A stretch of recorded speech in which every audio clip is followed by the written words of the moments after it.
Hello, welcome to another episode of Snail Mail with Smokey. I hope you're having a terrific day wherever you're at. In this episode, it is Ask Smokey. If you remember a few episodes back, I put it to you to ask me a question. Any question you want. It could be philatelic, of course. It could be about my personal life. It could be about something in the office here. Just anything you want, kind of a no holds barred exchange between you and I. And today I'm going to answer those questions. So if this goes well, then we will consider doing this again in future videos. What I have done is I have just taken the questions, I've jotted them down on a couple pieces of paper. I'm going to read them and then answer them. I think there are 7 questions in total, so thank you all who submitted a question. So let's begin. The first question comes from That Dad Guy, who has his own YouTube channel here on YouTube. Please check out Rob's channel. And so this is what Rob asks. If the Earth spun in the opposite direction that it currently does, what differences might we see? Well, I'm sure that Rob is honing in on the fact that I have zero scientific and meteorological background as a basis to answer this question. But all kidding aside, I did do a little research. And so according to the University of California at Santa Barbara, in conjunction with the National Science Foundation, if the Earth did rotate in the opposite direction, among other changes, it would cause the sun, moon, and stars to appear to rise in the west and set in the east. The Earth would probably have a much different climate and weather patterns than we currently have.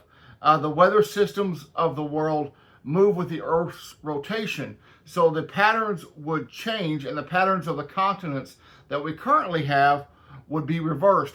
For example, the mild, dry climate that we find in Southern California might change places and become the hot, wet, and stormy climate that we find in Florida.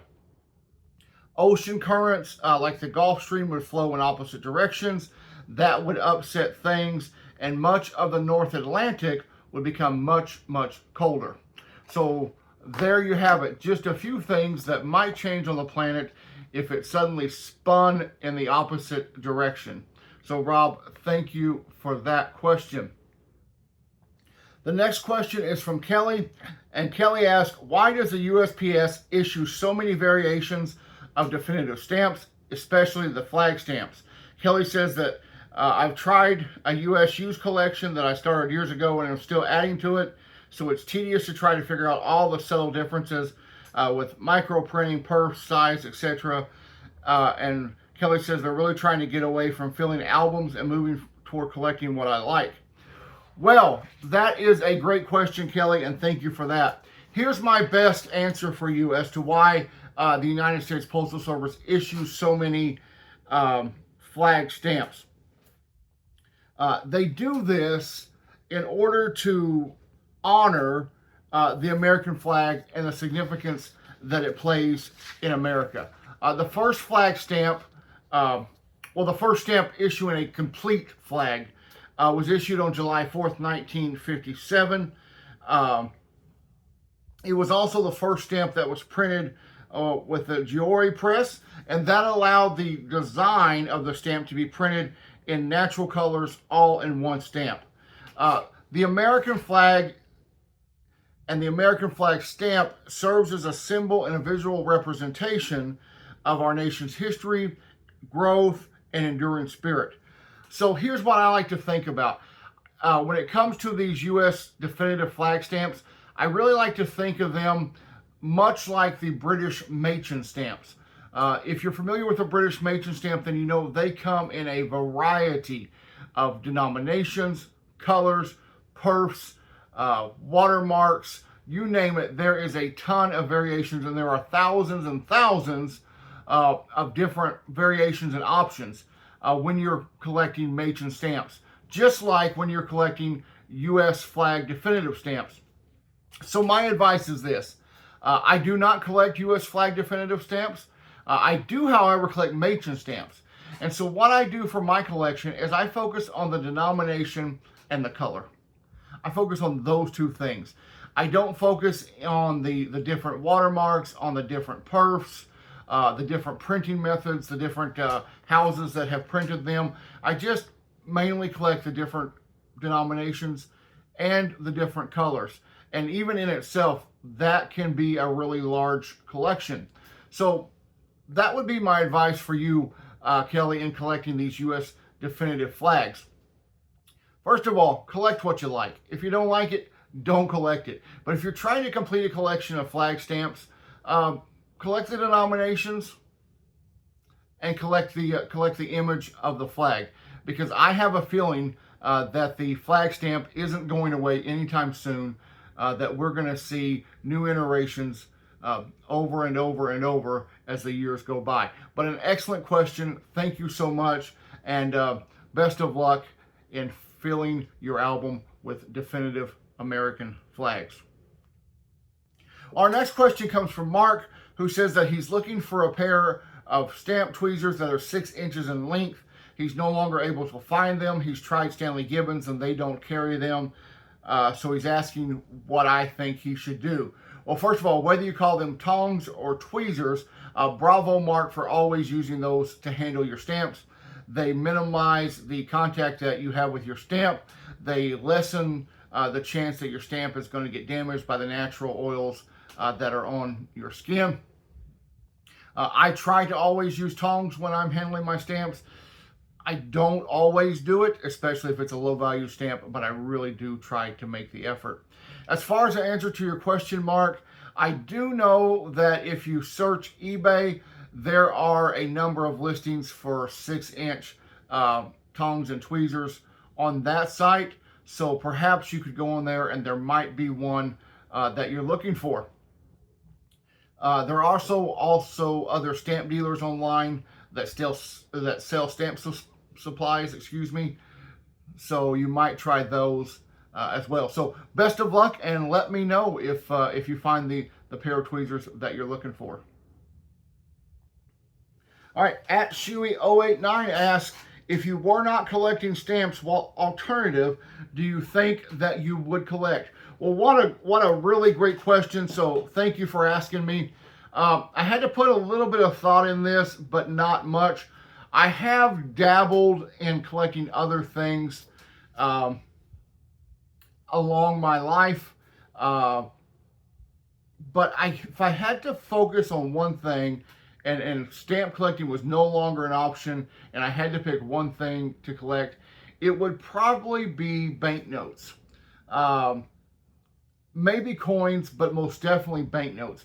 And almost for the same reason that I collect stamps. I love the history of banknotes. I love the artwork on banknotes. I love learning about different cultures and civilizations and countries that you learn when it comes to banknotes. So pretty parallel area of collecting, I think. Now, I know zero about banknotes. I don't know what is genuine, what is not. But if I had to pick another area of collecting besides philately, yeah, I'm going to go with banknotes. I have a few that I've purchased over the years, but I could see myself amassing a collection and really enjoying doing it. So thanks so much for the question. I really appreciate it. Let's move on to the next question. All right, at Von Schenbach Music asks, how many Doctor Who and Star Trek stamps do you have, and who is your favorite Doctor and Captain? Well, great question. Thank you so much for the question. As for the number of Star Wars or Star Trek and Doctor Who stamps that I have, not as many as I would like. That's just that's the question. There are many more Star Trek stamps available than there are Doctor Who stamps. So I do own more Star Trek stamps simply because you have a larger pool to select from.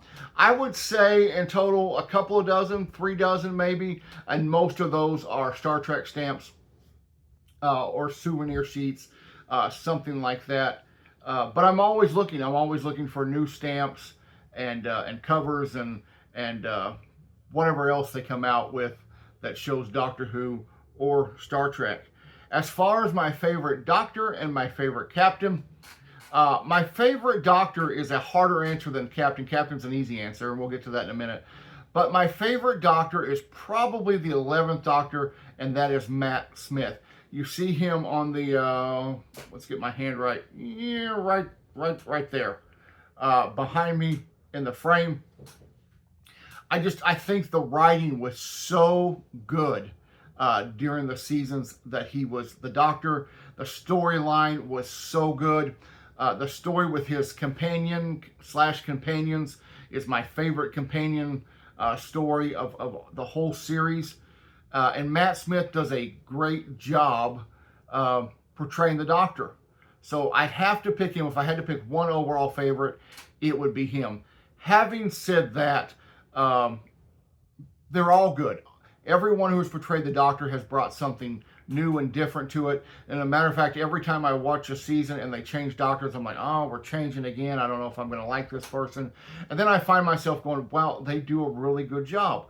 The actors really bring their own personality and their own spin on the Doctor, and I appreciate that. But if I had to pick, it's Matt Smith. As far as my favorite captain in the Star Trek universe, hands down, Jean-Luc Picard is my all-time favorite captain. I am a huge fan of Sir Patrick Stewart in anything that he does, and I think he does a magnificent job as playing Jean-Luc Picard. He did a great job in the Next Generation series. He was fantastic in the movies, and he was even better, I think, in the 3-season series of Star Trek Picard. So yeah, Jean-Luc Picard, favorite captain. Matt Smith, favorite Doctor. And thank you so much for the question. I really, really appreciate it. All right, our next question comes from our friend Mail Art Lover, and she says, do you watch other types of YouTube content not related with male and philately? And if you do, what are they? All right, well, thank you so much. What a great question. As you might imagine, I do watch quite a bit of philatelic material on YouTube. I mentioned some of my favorite channels a lot. There's a list of philatelic YouTube channels in the description of each one of my videos. Please go check those out. Each one of those channels are channels that I'm subscribed to, channels that I watch, and channels that I enjoy. So please check those out. Do I watch other YouTube videos that have nothing to do with philately? You bet I do. What do I watch? I watch a lot of barbecue videos. I love barbecue. I'm from the South here in the United States, where barbecue is king. I like to grill. I like to smoke. Just about any meat there is. Brisket, pork, ribs, chicken, whatever it is, I like to grill it or smoke it. Sometimes we just grill burgers and brats. So it's one of the things I enjoy doing. So I watch a lot of videos from different people who grill and smoke, and get tips from them, because everyone does it a little bit different. And so through watching those, I've really been able over the years to develop my own style of grilling and smoking. So yeah, very, very helpful. So thanks so much for the question. I really appreciate it. Now moving on to what I think is the last question. And this comes from Sharni, who is Great Stamp Adventure. And Sharni says, have you been a pastor right from the start of your career? And what inspired you to become one? All right, well, Sharni, thank you for the question. Really excited to answer that. So the answer is yes. Right after high school, I went to college. I went to seminary, where I studied for a time. And while there, I was preaching somewhere just about every weekend. I had the opportunity to be in one church or another and preach. And then I actually began pastoring my first church at the age of 19. I was ordained into the ministry at the age of 19, and I have done that ever since. Now, there has been times where I was in between churches and I wasn't pastoring, so I've done other things. but I've always been preaching, and I've always been pastoring. For the last 11 years, I've been at the church that I'm currently at here in Wisconsin. I'm having a great time doing it. I cannot imagine doing anything else. It is by far the thrill of a life to be the pastor of the church that I'm pastored at, and I am just blessed to have a great church family. And so, why do I do it? Well, I believe that any minister, any pastor, that it is a calling from the Lord, and so I felt at an early age that I was being called to that direction. So I started shifting my focus toward that goal, to studying to studying the Bible, to the education that I would need to pastor people, and I really believe that it is a calling, and one that I'm humbled by, one that I take very seriously, but one that has been the greatest adventure of my life, and I am just thrilled beyond measure and very blessed to be a pastor, especially where I'm at today. So, Sharni, I hope that answers your question. I hope I've answered everyone's question. I've done so to the best of my ability.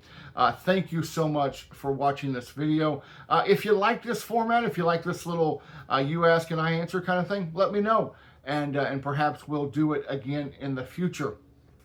Speaking of future, there will be a new stamp versus stamp video coming out very, very soon.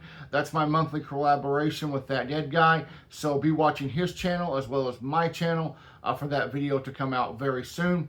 If you haven't subscribed to my channel, please do that right now. Hit the subscribe button and the bell icon so you can know as soon as future episodes of Snail Mail with Smokey are available.